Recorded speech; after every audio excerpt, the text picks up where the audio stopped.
querida igreja. Amém. Deus é maravilhoso. Está me ajudando aqui hoje de forma assim, impressionante. Já fizeram aqui a introdução na hora do louvor, na hora da administração da oferta. É bom quando a gente tem convicção daquilo que Deus quer falar com a igreja. Amém? Você está feliz com Jesus? Amém. A Dai já fez essa pergunta e eu quero reforçar, porque tem tudo a ver com aquilo que nós vamos compartilhar nesta noite. Deixa eu ver se a gente consegue.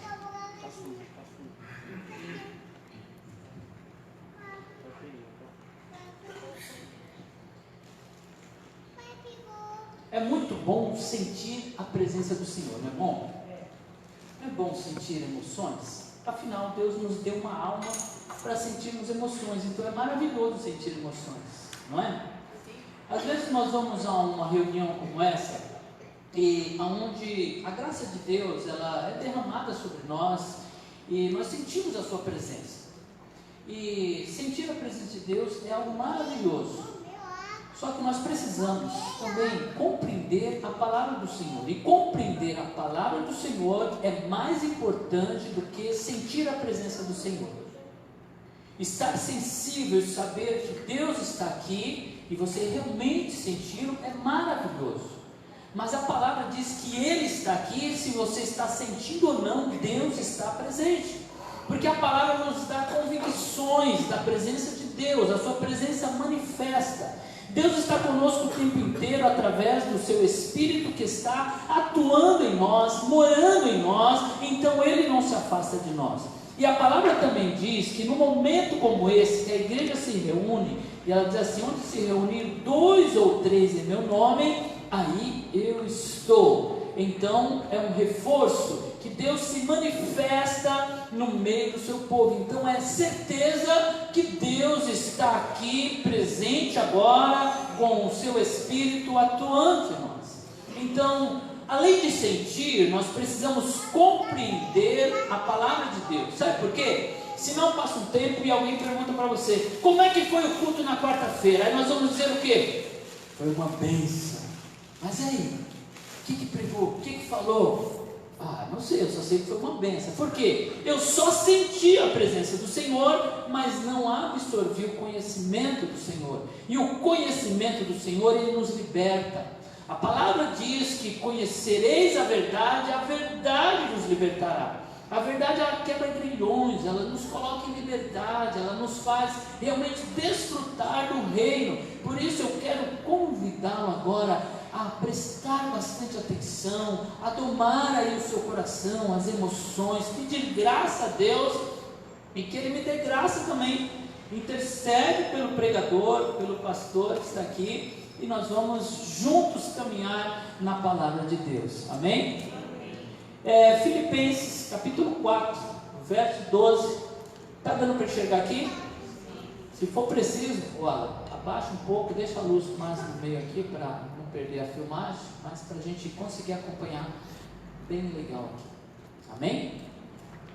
Filipenses 4,12 diz assim: sei o que é passar necessidade e sei o que é ter fartura. Aprendi o segredo de viver contente em toda e qualquer situação, seja bem alimentado, seja com fome, tendo muito ou passando necessidade. Que segredo maravilhoso o apóstolo Paulo aprendeu. Ele aprendeu a viver contente em todas as coisas. É sobre isso que nós vamos falar, o segredo de viver contente. A carta aos Filipenses, ela é tida por teólogos, aqueles que estudam a palavra de Deus, examinam, eles dão a esta carta também o título de Carta da Alegria, ou Carta do Contentamento. E olha que o apóstolo Paulo, ele estava preso, e foi no período bem difícil da sua vida que ele escreveu essa carta. E quando a gente lê, não dá para imaginar que o homem que está segurando a pena, escrevendo estas palavras, está preso, sofrendo aflições, privações, mas ele realmente viveu aquilo que ele escreveu para nós aqui. Amém? Vamos orar? Querido Deus, nós te pedimos, ó Pai, a sua graça, que o Senhor venha nos abençoar nesta noite, dando-nos, ó Pai, concentração, entendimento, levando, Senhor, todo o ruído, tudo aquilo que quer nos atrapalhar. Ó Deus, se alguém aqui está com o seu coração aflito, angustiado por alguma coisa, e esta angústia, Senhor, está roubando a atenção do seu filho, ou está ansioso com alguma preocupação, em nome do Senhor Jesus, que o Senhor traga paz a este coração. Ó Deus, o Senhor venha com a tua palavra, ó Deus, trazer paz, trazer direcionamento, trazer libertação e cura, em nome do Senhor Jesus. Amém. Graças a Deus. Daqui a pouco nós estaremos ungindo os irmãos. Desde que a gente fez essa mudança no layout aqui, nós não fizemos isso. Então, meu querido diácono, Deus ora. Depois nós vamos fazer o corredor hoje de assim. E aí os irmãos vão vir por esse corredor, passar por aqui e voltam por aquele. O senhor me ajuda? Com o Carlos, a gente se organiza dessa. Então os intercessores, quando eu chamar, você já se posiciona aqui e lá. Ok? Para a gente fazer esse momento, eu quero realmente ungir os irmãos, que essa palavra que o Senhor deu e trouxe ao meu coração, realmente para a gente quebrar, né, grilhões e coisas que às vezes nos aprisiona em sentimentos, e o Deus não quer realmente que a gente viva desta forma. Amém? Eu quero falar sobre uma velha conhecida nossa, que costuma chegar sorrateira, né? Devagarzinho, ela vai chegando, vai ficando, você não vai percebendo, e quando você vê, ela já te envolveu, já está do seu lado, né? E ela já está te abraçando. E eu, quando estava aqui, eu me lembrei, né, da Kathleen, a namorada aqui do Mateus, né? Porque ela é assim, eu fiquei observando, né, as pessoas, ela chega para a Juliana assim, vem. Ela senta do lado, elas começam a falar ali e vão fazer alguma coisa, aí daqui a pouco ela pega na mão, daqui a pouco ela vai envolver no braço, daqui a pouco ela está deitada no ombro dela assim, ó. Então, não é assim? Quando você vê, eu estou aqui me ensinando, daqui a pouco ela está assim bem. Sabe de quem me lembra? De João, o apóstolo. Ele também era assim. A palavra diz que ele tinha a capacidade, sério, de se reclinar no peito de Jesus quando ele estava à mesa. Né? E olha que este homem era conhecido como os Boanerges, né? Ele e o irmão dele, que eram filhos do trovão. Imagine que homens era esse, né? Como eles eram e como Deus transformou a vida deles para que depois ele fosse considerado o apóstolo do amor. Quando a gente lê o Evangelho de João, né, nós sentimos esse amor. Ele faz questão de se referir a ele mesmo, aquele discípulo que Jesus amava. Ele foi tão impactado pelo amor de Cristo, né, que ele realmente se sentiu amado, e ele não tinha vergonha de dizer aquele que Jesus amava. Não que Jesus amasse os outros, mas ele fazia questão de dizer: eu fui amado por Jesus de forma tão impressionante que a minha vida mudou. Então era esse apóstolo, né, que na hora que Jesus ele vinha assim, igual vinha, daqui a pouco ele estava lá, encostadinho, né, em Jesus. E às vezes essa amiga nossa, ela chega desse jeito, sorrateira, devagarzinho, quando você vê, ela já está lá no seu ombro, né? E às vezes ela se torna parte da família. Para alguns, né, ela se torna parte da família. Você vai, sai, passeia, mas quando você volta, está lá em casa te esperando. Quando você pensa que não, como é que você entrou aqui? Já estava lá. Você abriu a porta, entrou, ela estava lá te esperando. Em alguns casos, ela acompanha a pessoa para onde ela vai. Ela entra no ônibus junto, ela vai, né, para a escola, vai para o trabalho, vai para as festas, vai até para a igreja. Vai junto, está lá com ela, anda, ela não consegue se separar. Essa velha amiga está lá junto em qualquer lugar que a pessoa vá. Existem alguns casos que ela realmente se apresenta como uma epidemia. Ela chega, ela toma conta daquela pessoa, ela toma conta daquela casa. Às vezes ela toma conta de uma cidade inteira e até de uma nação. ela tem essa capacidade de se espalhar, e se a gente não tomar cuidado, quando você vê, ela já está em todos os lugares. Quem é essa amiga? Eu apresento a vocês: a tristeza. A tristeza se tornou companheira de muitos. Estão lá, quando ela se vai, sente até falta. Algumas pessoas se acostumaram a sentir tristeza, a ficar triste. Quando ela não está triste, parece que alguma coisa está errada, porque ela veio sorrateiramente, foi ficando, e aí ela vai querer ficar. Se você deixar, ela não vai embora. Eu já me acostumei com ela. Ela ficou, se tornou parte da família, já está no meio dos amigos, e aí ela vai ficando. Mas deixe ela partir. O convite desta noite é para deixá-la partir. O Salmo 30 diz assim, que ela pode até vir e passar uma noite. A gente até pode receber ela para uma noite, mas de manhã já foi embora. De preferência antes do café. Para quem sentar com você no café seja a alegria e não a tristeza. Eu quero falar sobre o contentamento, mas antes eu quero falar sobre o descontentamento. O descontentamento, ele está presente desde os primórdios da humanidade.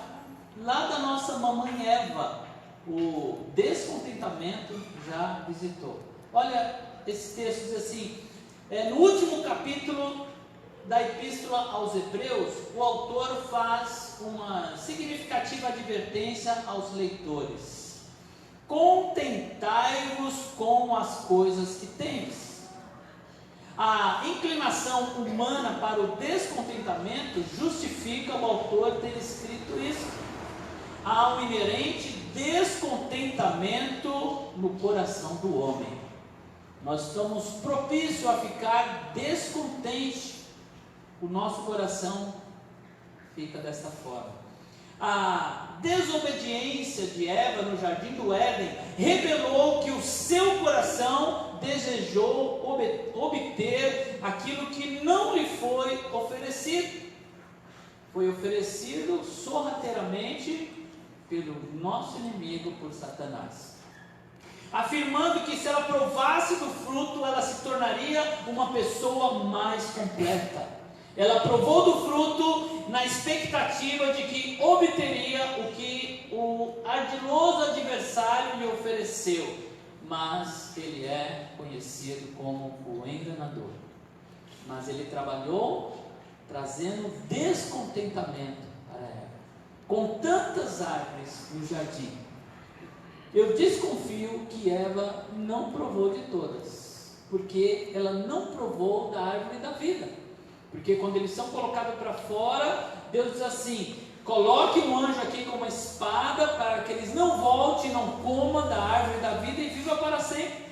Se eles comessem desse fruto, que estava entre todos aqueles que ele deixou, o melhor, da melhor qualidade estava lá, mas ela ficou descontente quando a serpente falou com ela, olha, tem algo aí que Deus não quer dar para você. Como? Não tem? Então o único ficou parecendo que tomou o lugar de todos os outros. O resultado foi que a mulher não obteve o que esperava. Daquele momento em diante, estar descontente com a provisão de Deus passou a ser a inclinação natural do homem. Ficamos descontentes com aquilo que Deus tem provido para nós. Não sabemos festejar e celebrar a provisão que o Senhor disse que nos daria. O homem tornou-se descontente com as coisas que possui, com a porção de bens que recebeu, com os talentos que Deus lhe deu, com o seu cônjuge, com os seus dons, com o seu emprego, com a sua igreja, com os seus líderes, com a condição atual, enfim, descontente com todas as coisas. Por mais que ele recebeu de Deus, ele olha e parece que o do outro é mais atraente, ele fica descontente, o outro olhando, querendo dele, e ele querendo o do outro. Isso é descontentamento.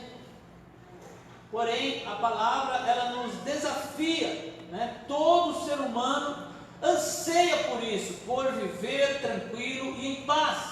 Para tanto, é preciso uma experiência que venha nos dar tal condição.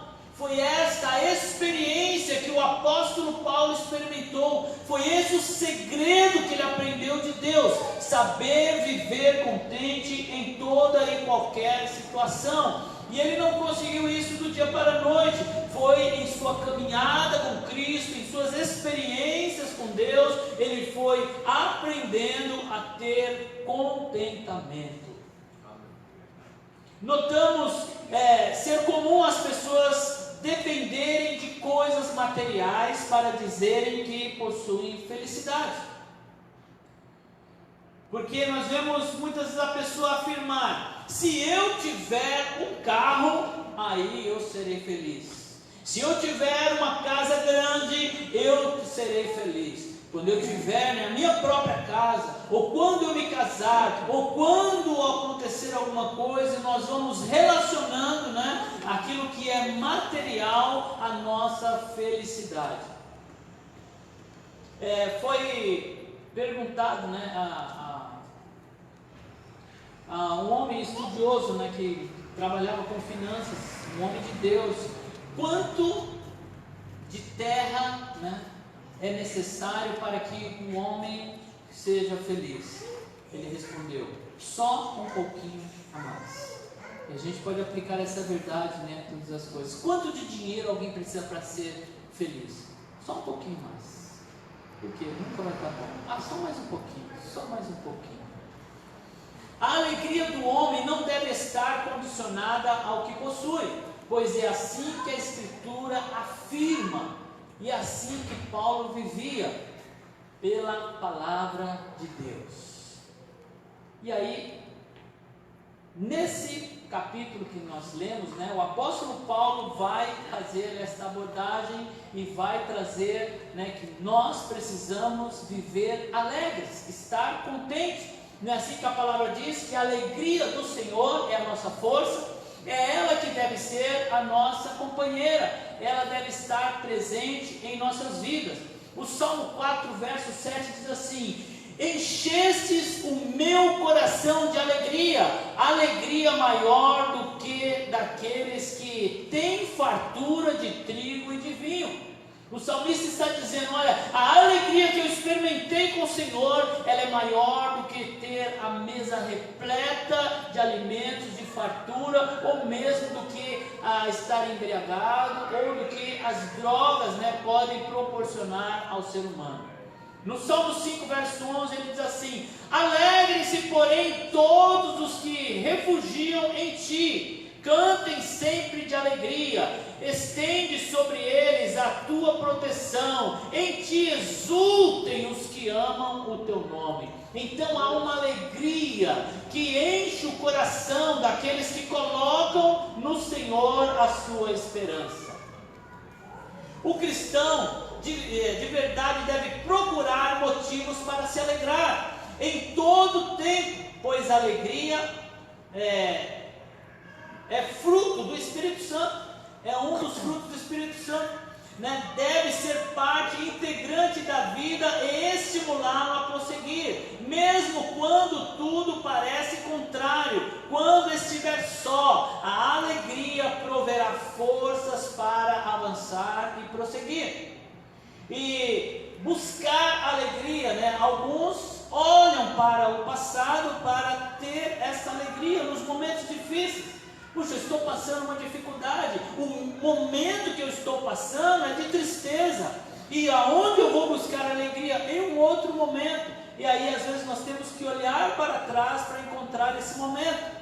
Como dizia, né, Jeremias lá em Lamentações 3:21, quero trazer à memória o que pode me dar esperança. Naquele momento difícil que o profeta viveu, ele se lembrava do que Deus tinha feito, do que Deus tinha proporcionado a ele ou mesmo à sua nação, porque alguns nasceram em períodos difíceis, de tristeza, e naqueles nunca viram um período de alegria. E como é que eles faziam? Eles ouviam a história dos seus pais que contavam Deus, Ele operou em nosso meio, Ele fez isso, então eu volto para a palavra, para o exemplo, aquilo que Deus fez, e aí eu encho de alegria o meu coração, pela fé, que tudo aquilo que eu ouvi, tudo aquilo que a palavra nos diz, ela realmente proporciona essa alegria.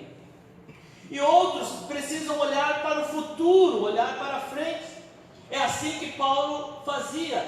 Paulo sempre mantinha como objetivo em sua vida perseverar a alegria em seu coração. Devemos seguir esse exemplo e não deixar que em determinados momentos a turbulência venha nos cegar e nos afastar do nosso alvo.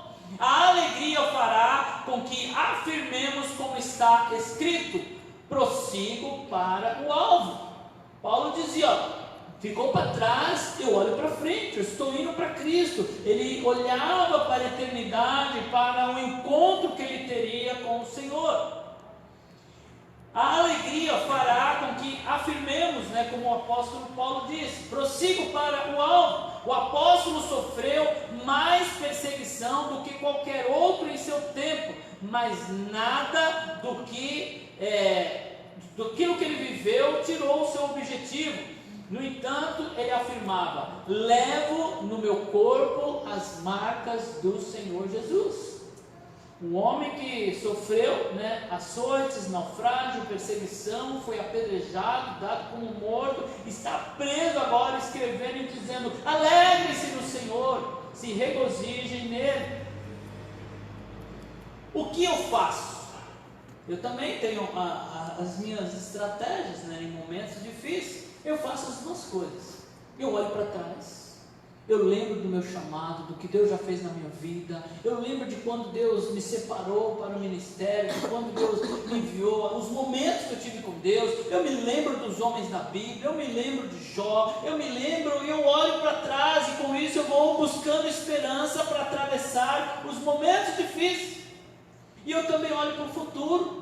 Eu tenho expectativa do amanhã, de como vai ser, do que Deus vai mudar, do que Deus vai realizar, porque Ele nos chamou para algo, Ele não nos abandona no meio do caminho. Eu olho às vezes para a eternidade e me lembro que eu vou estar com Cristo, vou desfrutar, mas eu tenho uma coisa que eu gosto muito de fazer. Eu faço isso, eu já me imagino dando testemunho. Quando eu estou numa situação difícil, eu falo: não, isso aqui vai passar e eu vou testemunhar esse respeito. E eu já me vejo lá contando a situação difícil que eu passei e como Deus me livrou dela, porque eu tenho certeza que Ele vai me livrar, porque Ele disse que faria. Então eu ponho a esperança nele, eu já começo a imaginar: eu vou contar, eu vou escrever sobre isso, eu vou pregar sobre isso. Então eu olho para o futuro também para encontrar alegria. E é isso que Jesus fez. Jesus, ele olhou para o Pai.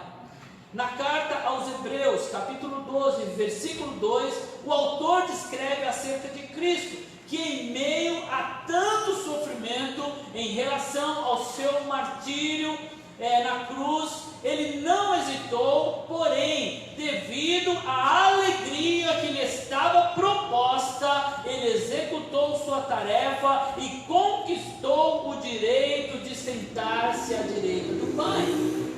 Jesus olhou para frente e ele começou a visualizar a alegria que inundaria o seu coração quando ele estivesse com o Pai. E aí ele foi avançando, mesmo naquele momento no Getsemane, em que ele disse: olha, minha alma está tomada de tristeza, de angústia. E ele foi e orou uma vez, orou duas vezes, e precisou ouvir um anjo do céu para confortar o Salvador. Diz que um anjo estava ali ao seu lado para dar-lhe conforto, porque a sua alma estava abatida. Mas naquele momento, Jesus, suando lágrimas e vertendo sangue, suor e sangue, ele olhava para o Pai e pensava: a alegria que eu terei quando eu estiver ali, e quando eu disser está consumado. E aí o Senhor já pensou na alegria que Ele terá em nos receber e saber que foi porque Ele não retrocedeu, não voltou atrás. Mas tem uma coisa chamada ansiedade. A ansiedade leva o ser humano a viver uma espécie de inquietação, o que produzirá uma correria e muita atividade, como se tal procedimento pudesse levá-lo a alcançar alegria. Pela quantidade de atividade executada, porém, o apóstolo informa que todos os nossos anseios deveriam ser conhecidos, deveriam ser levados em oração diante do Pai.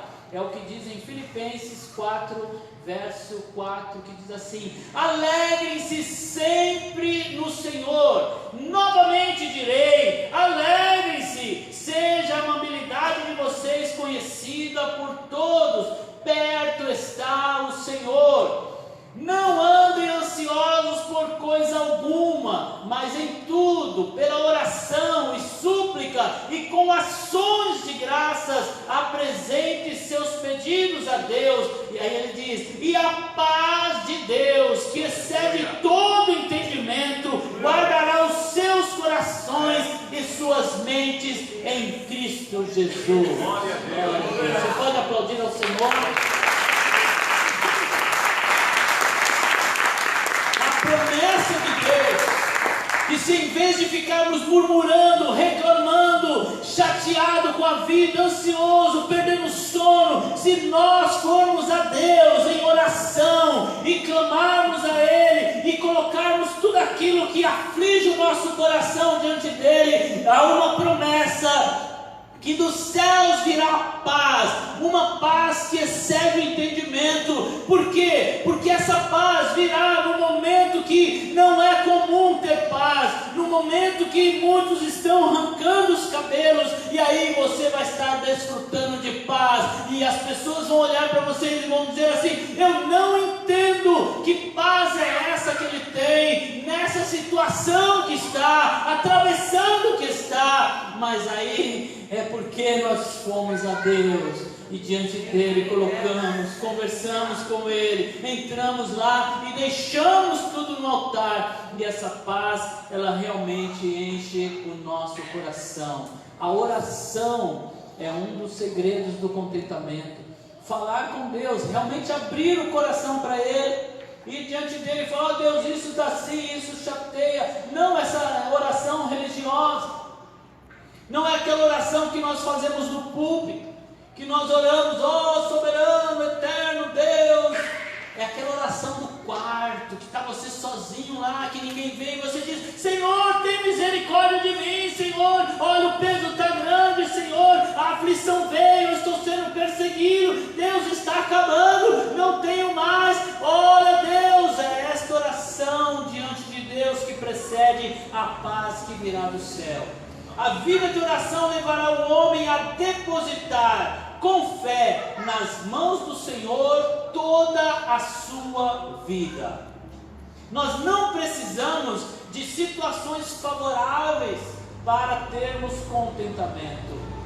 Nós só precisamos do que nós já temos, do nosso Senhor. Contentamento não é acomodação. Ter contentamento é diferente de estar acomodado, de não estar nem aí, de deixar as coisas, de não se posicionar. Isso não é contentamento, isso é acomodação, às vezes é preguiça, né? Mas contentamento é saber que você está vivendo aquilo, louvar a Deus por aquilo, e mais com a esperança do Deus provedor que vem e age em todas as coisas. Firmeza. O apóstolo fala da firmeza, né? Apesar de passarmos por alguns dias maus, como nos diz lá em Efésios 6,13, né? Que virão os dias maus, e precisarmos combater alguns poderes espirituais, que às vezes nós temos que nos posicionar, porque as trevas se levantam e o inimigo vem com suas lutas, mas a Bíblia diz que nós resistiremos ao diabo e ele fugirá de nós. Então às vezes nós temos que realmente nos posicionar, mas Paulo afirma que é preciso cada dia ficarmos mais fortes no poder de Cristo, sermos perseverantes, e a perseverança nos levará a ter esperança.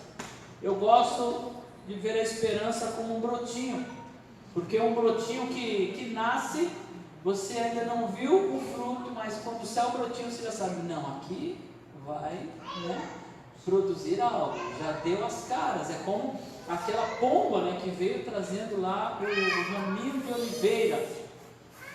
A Escritura em Romanos 12:12 revela que devemos nos alegrar na esperança. Fácil de gravar. Romanos 12:12 diz que devemos nos alegrar na esperança. Não foi isso que Cristo fez? Na esperança da alegria vindoura, Ele conseguiu romper. E isso nos dá a entender que a alegria é o estímulo necessário para o cristão enfrentar toda e qualquer situação. Filipenses 4:13 vai dizer isso também. E eu quero ler com vocês, já estamos no final, Romanos 5, o verso do 1 ao 5, que diz assim: tendo sido, pois, justificado pela fé, temos paz com Deus, por nosso Senhor Jesus Cristo, por meio de quem obtivemos acesso pela fé a esta graça, na qual agora estamos firmes e nos gloriamos na esperança da glória de Deus.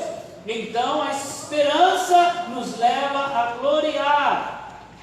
Não só isso, mas também nos gloriamos, olha onde? Nas tribulações, porque sabemos que a tribulação produz perseverança.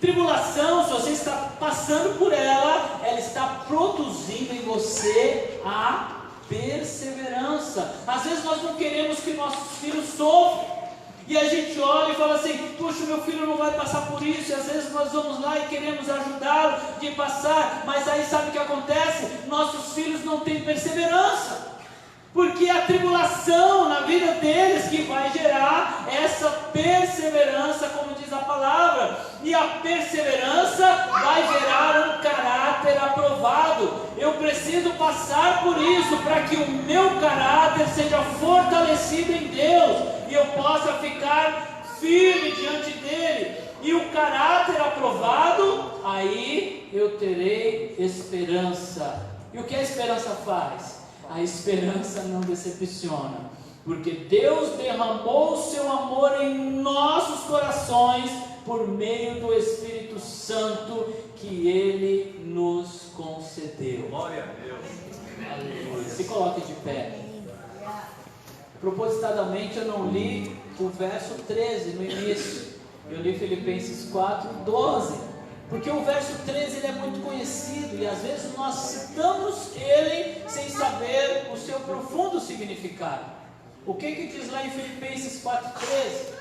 Nós às vezes falamos assim até de cor, né? Soltamos isso, diz que tudo posso naquele que me fortalece. Então, se você está pensando, puxa, eu não vou conseguir viver esse contentamento, isso é para o outro, para mim não é. A Bíblia diz que tudo posso naquele que me fortalece. E hoje é dia de pegar a tristeza e falar assim: abaixa aí, tristeza, vira ali para a porta e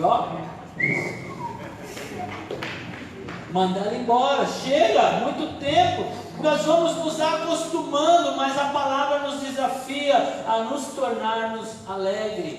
E é através da oração, da busca de termos esse contentamento em Deus. Amém?